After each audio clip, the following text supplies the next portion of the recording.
ಕರ್ಮ ಗುರು, ಈ ಜೆಮಿನೈ ಮತ್ತೆ ಚಾಟ್ ಜಿಪಿಟಿಗೆ ನನ್ ದೊಡ್ಡ ನಮಸ್ಕಾರ. ಈಗ ಒಂದು ಟ್ರೆಂಡ್ ನಡೀತಿದಿಲ್ಲ, ಈಗ ಚಿಕ್ಕ ವಯಸ್ಸಿನ ಫೋಟೋ ಮತ್ತೆ ನಮ್ಮ ಒಂದು ಏನೋ ಪ್ರೆಸೆಂಟ್ ಫೋಟೋನ ಹಾಕಿದಾಗ ಒಂದು ಮರ್ಜ್ ಮಾಡ್ಬಿಟ್ಟು ಒಂದು ಫೋಟೋ ಜನರೇಟ್ ಮಾಡ್ಕೊಡುತ್ತೆ ಕ್ಯೂಟ್ ಆಗಿ, ಅಂದ್ರೆ ಎಲ್ರಿಗೂ ಓಕೆನಾ. ಸೊ ನಂದು ಮಾಡ್ಕೊಂಡು ಅದೇ ತರನೇ ಅಂತ ಹೇಳ್ಬಿಟ್ಟು ನಂದು ಒಂದು ಚೈಲ್ಡ್ಹುಡ್ ಫೋಟೋ ಇತ್ತು ನೋಡಿ, ಈ ಫೋಟೋನ ಹಾಕ್ತೆ ಓಕೆನಾ. ಅಂಡ್ ಪ್ರೆಸೆಂಟ್ ಪಿಕ್ ಎರಡನ್ನ ಅಪ್ಲೋಡ್ ಮಾಡಿ ಜನರೇಟ್ ಮಾಡಿದ್ರೆ ನನ್ ಚೈಲ್ಡ್ಹುಡ್ ವರ್ಷನ್ ಹುಡುಗಿ ಮಾಡ್ಬಿಟ್ಟಿದೆ. ಸೀರಿಯಸ್ಲಿ ಗೈಸ್, ಅಂದ್ರೆ ನಮ್ಮ ಅಪ್ಪ ಅಮ್ಮ ನನ್ನ ಮೇಲೆ ಒಂದು ಪ್ರೀತಿಯಿಂದ ಫೋಟೋ ಶೂಟ್ ಮಾಡಿಸ್ಬೇಕಾದ್ರೆ ಒಂದೆರಡು ಜುಟ್ ಕಟ್ಟಿದ್ದಾರೆ ಅಷ್ಟೇ. ಚಿಕ್ಕ ವಯಸ್ಸಲ್ಲಿ ಜುಟ್ ಕಟ್ಟಿದ್ದಾರೆ ಅಂದ್ರೆ ಅವರಿಗೆ ಇಬ್ರು ಮಕ್ಕಳು ಗಂಡ್ ಮಕ್ಳು ಆಗ್ಬಿಟ್ರು, ಹೆಣ್ಮಕ್ಳು ಇಲ್ಲ ಅಂತ ಹೇಳ್ಬಿಟ್ಟು ನನ್ ಮೇಲೆ ಆ ಪ್ರಯೋಗ ಮಾಡಿದ್ದಾರೆ. And that's okay. ಇದು ಇಟ್ಟು ಅರ್ಥ ಮಾಡ್ಕೊಬೇಕು ತಾನೆ.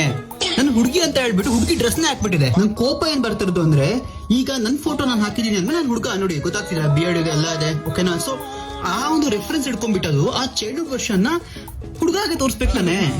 ಅದ್ಯಾಕೆ ಅದು ಹುಡುಗಿ ಬಟ್ಟೆ ಹಾಕಿರೋದಲ್ಲಿ ಊರವ್ರಿಗೆಲ್ಲ ಚೆನ್ನಾಗಿ ಮಾಡ್ಕೊಟ್ಬಿಡತ್ತೆ ಫೋಟೋನ, ನನಗ್ ಮಾತ್ರ ಯಾಕಿಂಗೆ?